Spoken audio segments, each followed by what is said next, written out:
Good afternoon, mtg-portal coming to you guys with another episode of Shadows over Innistrad. If you've missed episodes 1 through 6 on our spoiler series, please make sure you scroll back up and kind of check those out before you continue on down here.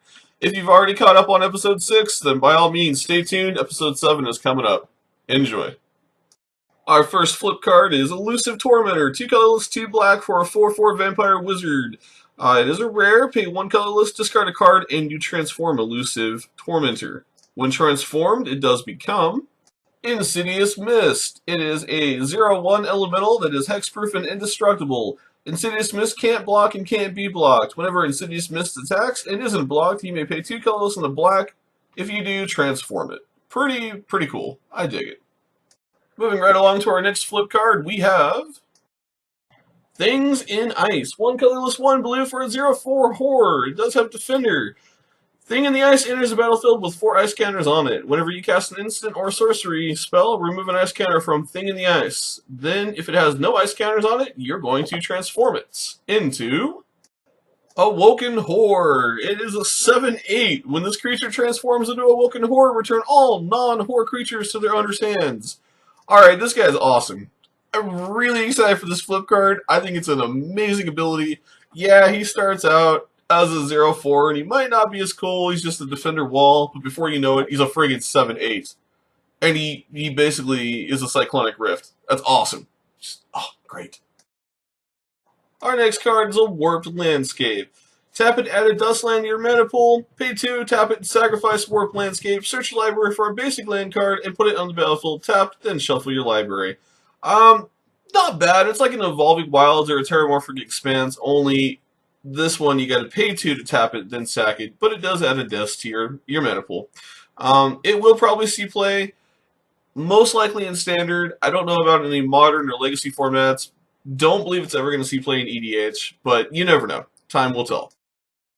Our next card up is Thraben Inspector. It's a 1 white cast cost for a 1/2 human soldier. When Thraben Inspector enters the battlefield, investigate.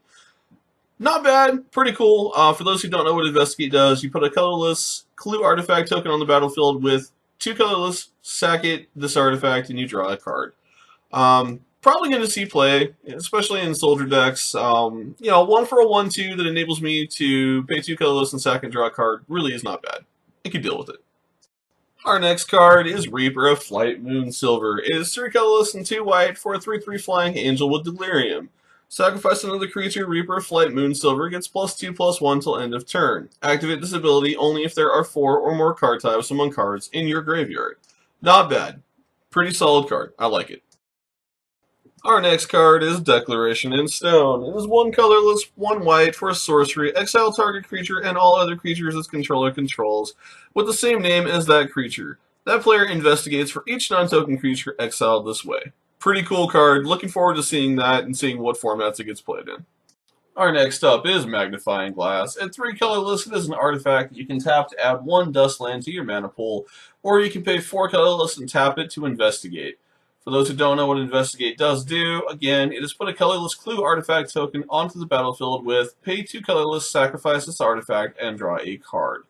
So, it's cool to see all the different Investigate triggers, and I'm really curious to see how they're all going to intertwine. Like Tamio's Journal, for instance, the more counters you have, it's basically an infinite tutor. I do like the Investigate mechanic, and I'm definitely curious to see where it finds a niche home in the different formats. So, all in all, not a bad card. Our next card is Farbog Reverent. 2 colorless and a black for a 1/3 spirit with Skulk. Skulk, this creature cannot be blocked by creatures with greater power, and lifelink, of course, we all know that damage dealt by this creature also causes you to gain that much life. So, all in all, not a bad card. I do like the Skulk ability. Our next card up is Ravenous Bloodseeker. At 1 colorless and 1 red, it is a 1/3 vampire berserker. That you may discard a card, and Ravenous Berserker gets +2/-2 until end of turn. All in all, not a bad card. A decent way to pitch cards from your hand that you don't need or don't want. I definitely see a home for this card, whether it be in Recursion, Burn decks, etc., etc. Vampire Berserker, definitely a pretty cool card. I'm liking it so far. And our next card up is Just the Wind. Coming in at 1 colorless and 1 blue for an instant cast speed, you may return target creature to its owner's hand. With Madness is a reoccurring ability. It's coming back in the Shadows of Innistrad block. I'm very excited to have it back.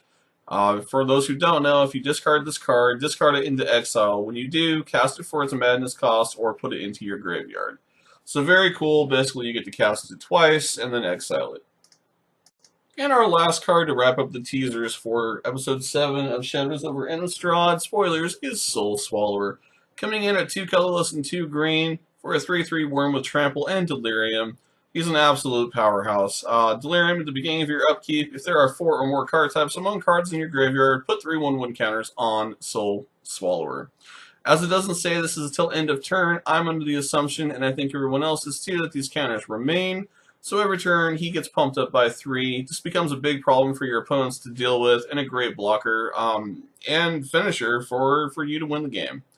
So Soul Swallower, in my opinion, very solid card, very, very awesome adaptation, and I'd like to see the Delirium used in these kind of ways. It adds a lot of flavor. I really think it's going to be a powerful card in the format. Thank you, viewers of mtg-portal, for watching episode 7 of the Shadows over Innistrad spoilers block. As we get more spoilers, you will find them first right here on mtg-portal. As always, if you haven't smashed that subscribe button above, please make sure you click that. It helps out more than you know.